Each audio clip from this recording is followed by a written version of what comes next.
Hi everyone, and welcome to another Quote Grows Troy log. In this episode we are talking about grow lamps. As you saw from my last log, I had some grow lamps in a kind of 50 by 30 centimetre seed tray, and I was explaining how the seedlings were kind of leggy. I don't know why, because there was a lamp above there. I mean, I bought this grow lamp, which is about 20 centimetres, not even 20 centimetres, but 15 by 8 centimetres, and it claimed to be 1,000 watt, which, to be truthful, I knew it wasn't, but I thought maybe about 100 watts at least. But I eventually decided, I thought, nah, it must be the grow lamp, So decided to take the lamp to bits. In fact, I'll show you how bright it is first of all. And for all intents and purposes, it is.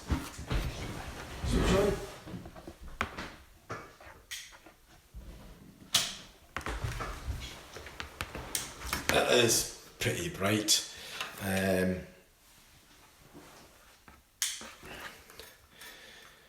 So basically, I took this to bits. I took the cover off, should I say, and it's got about 5 by 10 small LEDs, and it's the LEDs, the SMD 2835. So we've got white, bright white LEDs, which is the lighter yellow colours, and the kind of darker yellow is the warm white. You've got 4 reds and 2 blues, and that produces the full spectrum of light which should help the plants grow. Without the cover, it's still as bright, and what the lens actually do is it focuses the light in a bit, probably by, I don't know, 120 degrees, so you have lesser spread, so it concentrates the lights in a more kind of small area. I mean, the plate itself does get warm as well. It's not like burning hot to a touch, but it's pretty hot, so it probably warms up to about 40 odd degrees. I had a look at the specifications of the 2835, and it only produces a measly 40 to 45 lumens per LED, which equates to about maximum to approximately just over 2,000 lumens, which is not enough, absolutely not enough. In fact, one of the fact sheet I've read is that in a meter's worth of LEDs it can produce up to 755 lumens, which is a lot lower than what the text sheet says about these LEDs, individual LEDs. So it's basically useless. It cost me £20, including delivery, and it should only have costed something like a tenner, and it's only good for really lighting up a shed, to be honest. Apart from that, it's not much use. Maybe keep your drink warm as well. So I've decided to make my own grow lamp, which was quite successful. I'll show you it later on, and basically it's comprised of an aluminium sheet, which is about 40 centimetres by 30 centimetres, and there's about 58 3 watt LEDs in it. And on the first batch of half a dozen chili, which has now germinated, they have been successful. They're not leggy. They've produced a stalk about an inch, which is approximately the right height, and it's starting to produce the true leaf. So I'm quite happy with that. I'm not a major grower, anything like that. It's just for fun, and it's only for the darker nights into the early spring. So I'm quite happy with that. It only costed me something like in fact, it only costed me something in the region of 20 to 30 pounds. Tell you a lie, it costed me £50.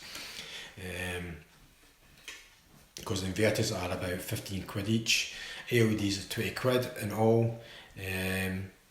So approximately £50, I was able to make my own grow lamp. So that's it. So if you stay tuned, you'll see how I made these LEDs, and I hope you enjoy. Thanks for watching. Catch you later. Bye for now. As you can see, it's a 30 by 25 aluminium, and I've gridded it so I have staggering LEDs. I'm using 3 watt Cree LEDs, approximately wee star shaped things, approximately 20 mil in diameter. So LEDs will consist of white, warm white and full spectrum LEDs, powered by 2 inverters. So what I'm going to do now is I've already cut off, using a trusty stunning knife, I've cut the wee squares. I've scored out the squares, and I am going to remove where the crease should be fitted. So here we go. So how we've got here is me fast forwarding, me removing the wee tapes, the wee squares to where the Cree will be mounted.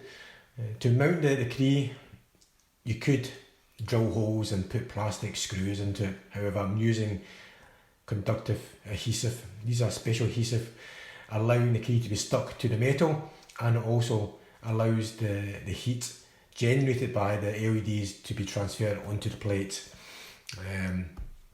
So fast forward it's on for you, and I'll let you watch this bit here.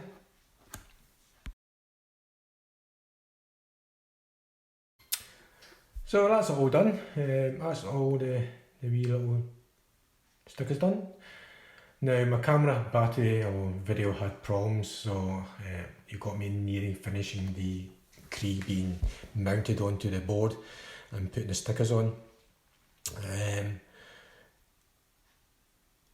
It was quite difficult actually to see which side was negative and positive, because obviously that is important because it runs off a DC supply. DC basically is direct current rather than the AC supply, which is straight off the plug. That's why you need inverters.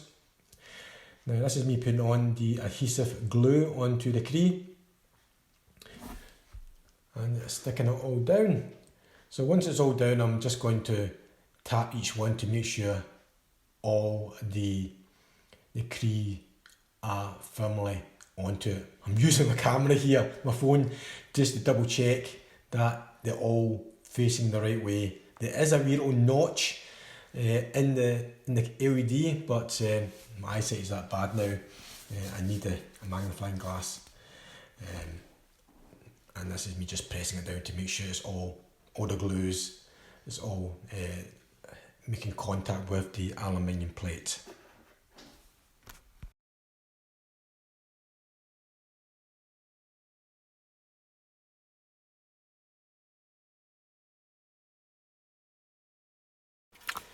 Next on the job is welding or soldering the wee wires onto each of the Cree LEDs.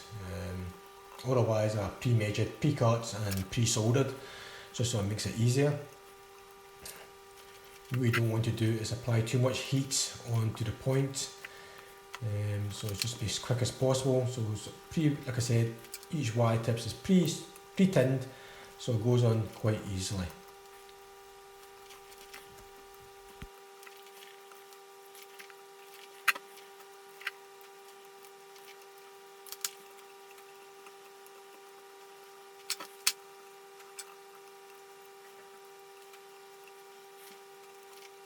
Must add that this is done over a period of 24 hours to allow the adhesive to actually set. It does take 24 to 48 hours, so if it wasn't set, all the wee LEDs would move about, and you would obviously bugger up the adhesive. So yeah, do allow for at least 24 hours to allow the adhesive to set in properly.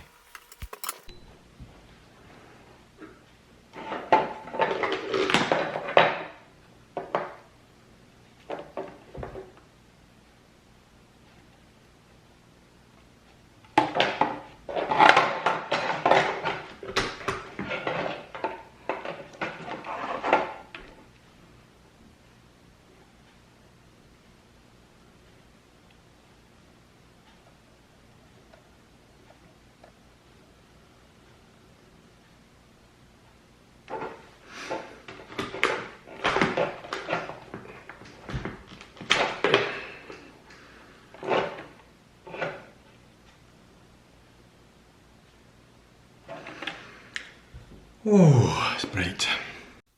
And this is the finished product. I have 58 LEDs, mostly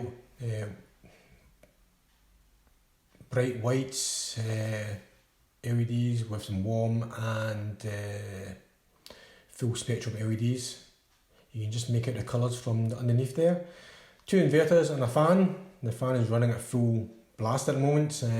Just getting myself a wee variable resistor just to tone it down a wee bit.